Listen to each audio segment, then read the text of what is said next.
Hi friends, welcome to Muddugauri kitchen. ಇವತ್ತು ಹಲಸಿನ ಹಣ್ಣಿನ ಕಡುಬು ಅಥವಾ ಗಟ್ಟಿ ಮಾಡೋದು ಹೇಗೆ ಅಂತ ನೋಡೋಣ ಬನ್ನಿ. ಹಲಸಿನ ಹಣ್ಣು ಕಡುಬು ಮಾಡಲಿಕ್ಕೆ ನಾನು ಕಟ್ ಮಾಡಿಟ್ಕೊಂಡಿರುವಂಥ ಸ್ವಲ್ಪ ಸಿಹಿ ಇದ್ರೆ ಕಡಿಮೆ ಹಾಕ್ಕೊಳ್ಬೇಕು, ಬೆಲ್ಲ ಎಲ್ಲ. ಹಣ್ಣಾಗಿರುವಂಥ ಹಲಸಿನ ಹಣ್ಣು ತೊಗೊಂಡಿದ್ದೀನಿ. 1 ಬೌಲ್ ಅಕ್ಕಿಗೆ 2 ಬೌಲ್ ಹಲಸಿನ ಹಣ್ಣು ತೊಗೊಂಡಿದ್ದೀನಿ. ರುಚಿಗೆ ಸ್ವಲ್ಪ ಉಪ್ಪು, ಸ್ವಲ್ಪ ತೆಂಗಿನ ತುರಿ, ಮತ್ತು ಏಲಕ್ಕಿ, ಸ್ವಲ್ಪ ಬೆಲ್ಲ, ಮತ್ತು ಸ್ವಲ್ಪ ಬಾಳೆ ಎಲೆಯಲ್ಲಿ ಬೇಯಿಸ್ಕೊಳ್ಳಿಕ್ಕೆ ಅದ್ರ ಗಮನ ತುಂಬ ಚೆನ್ನಾಗಿರುತ್ತೆ ಅಂತೇಳಿ ಬಾಳೆ ಎಲೆ ತಗೊಂಡಿದ್ದೀನಿ ನಾನು. ಈಗ ಮಿಕ್ಸಿ ಜಾರ್ ತಗೊಂಡಿದ್ದೀನಿ, ಅದಕ್ಕೆ ಕಟ್ ಮಾಡಿ ಇಟ್ಕೊಂಡಿರುವಂಥ ಹಲಸಿನ ಹಣ್ಣನ್ನು ಹಾಕ್ಕೊಳ್ತಾ ಇದ್ದೀನಿ. ಇದನ್ನ ಸ್ವಲ್ಪ ತರಿಯಾಗಿ ರುಬ್ಕೊಳ್ಳೋಣ.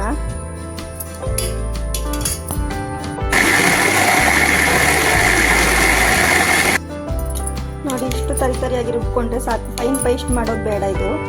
ಈಗ ಇದನ್ನೊಂದು ಬೌಲಿಗೆ ಹಾಕ್ಕೊಳ್ಳೋಣ. ಈಗ ಅದೇ ಮಿಕ್ಸಿ ಜಾರಿಗೆ ನೆನೆಸಿಟ್ಕೊಂಡಿರುವಂಥ ಅಕ್ಕಿ ಹಾಕ್ಕೊಳ್ತಾ ಇದ್ದೀನಿ. ಅಕ್ಕಿ ಜೊತೆನೆ ಸ್ವಲ್ಪ ಏಲಕ್ಕಿ ಮತ್ತು ಪುಡಿ ಮಾಡಿ ಇಟ್ಕೊಂಡಿರುವಂಥ ಬೆಲ್ಲ. ನಾವು ಆಗಲೇ ಹಲಸಿನಕಾಯಿ ಇದು ಮಾಡಿದ್ವಿ, ಅದಕ್ಕೆ ನೀರು ಹಾಕುವಂಥ ಅವಶ್ಯಕತೆ ಇಲ್ಲ, ಯಾಕಂದರೆ ಅದರಲ್ಲೇ ನೀರಿರುತ್ತೆ. ಈಗ ಇದನ್ನು ಸ್ವಲ್ಪ ತರಿಯಾಗಿ ರುಬ್ಕೊಳ್ಳೋಣ. ತುಂಬ ನೈಸಾಗಿ ರುಬ್ಕೊಳ್ಳೋದು ಬೇಡ, ಇದು ಸ್ವಲ್ಪ ತರಿಯಾಗಿ ಇರಲಿ. ಇದು ಇಷ್ಟು ತರಿಯಾಗಿ ಮಾಡ್ಕೊಂಡಿದ್ದೀನಿ ನೋಡಿ. ನೀರು ಹಾಕಲಿಲ್ಲ ನಾನು, ಅಕ್ಕಿದು ನೀರೇ ಇತ್ತದು, ಅಕ್ಕಿ ಮತ್ತು ಬೆಲ್ಲ ನೀರು ಹಾಕಿದ್ದು. ಈಗ ಇದನ್ನು ಈ ಬೌಲಿಗೆ ಹಾಕೊಳ್ಳೋಣ. ಈಗ ಇದಕ್ಕೆ ನಾವು ಆಗಲೇ ತುರಿದಿಟ್ಕೊಂಡಿದ್ವಲ್ಲ ತೆಂಗಿನ ತುರಿ, ಅದನ್ನು ಹಾಕ್ಕೊಳ್ತಾ ಇದ್ದೀನಿ. ಮತ್ತು ಒಂದು ಚಿಟಿಕೆ ಅಷ್ಟು ಉಪ್ಪು, ಸಿಹಿನ ಬ್ಯಾಲೆನ್ಸ್ ಮಾಡಲಿಕ್ಕೋಸ್ಕರ ಉಪ್ಪು ಹಾಕೋದು ಸ್ವಲ್ಪ ಇಷ್ಟು. ಈಗ ಇದನ್ನು ಚೆನ್ನಾಗಿ ಮಿಕ್ಸ್ ಮಾಡ್ಕೊಳ್ಳೋಣ.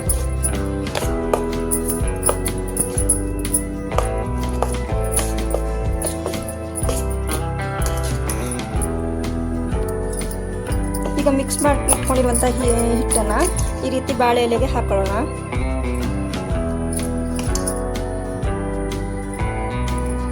ಈ ರೀತಿ ಹಾಕಿ ಈ ರೀತಿ ಮಡಿಸ್ಕೊಳ್ಬೇಕು.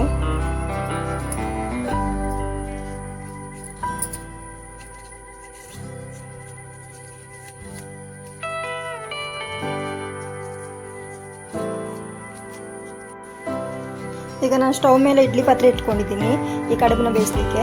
ಈ ಇಡ್ಲಿ ಪಾತ್ರೆಗೆ ನಾವು ಬಾಳೆ ಎಲೆಯಲ್ಲಿ ಹಾಕಿಟ್ಕೊಂಡಿದ್ವಂಥ ಕಡುಬನ್ನ ಹೀಗೆ ಮಡಿಸಿ ಬೇಯಲಿಕ್ಕಿಡೋಣ. ಈ ರೀತಿ ಒಂದೊಂದಾಗಿ ಬೇಯಲಿಕ್ಕಿಡೋಣ.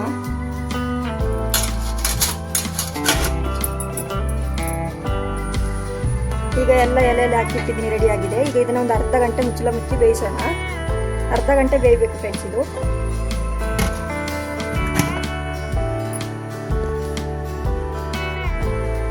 ಈಗ ಅರ್ಧ ಗಂಟೆ ಆಗಿದೆ, ಇದು ಬೆಂದಿದೆ. ಈಗ ಬಿಸಿಯಾದ ಹಲಸಿನ ಹಣ್ಣಿನ ಕಡುಬು ರೆಡಿಯಾಗಿದೆ. ಇದನ್ನು ಬಿಸಿ ತುಪ್ಪ ಅಥವಾ ಬೆಣ್ಣೆ ಜೊತೆಗೆ ತಿನ್ಬೋದು ಬಿಸಿಯಾಗಿ. ಈ ರೆಸಿಪಿ ನಿಮಗೆ ಇಷ್ಟ ಆಗಿದ್ದರೆ ದಯವಿಟ್ಟು ಸಬ್ಸ್ಕ್ರೈಬ್ ಮಾಡಿ, ಲೈಕ್ ಮಾಡಿ, ಶೇರ್ ಮಾಡಿ. Thank you.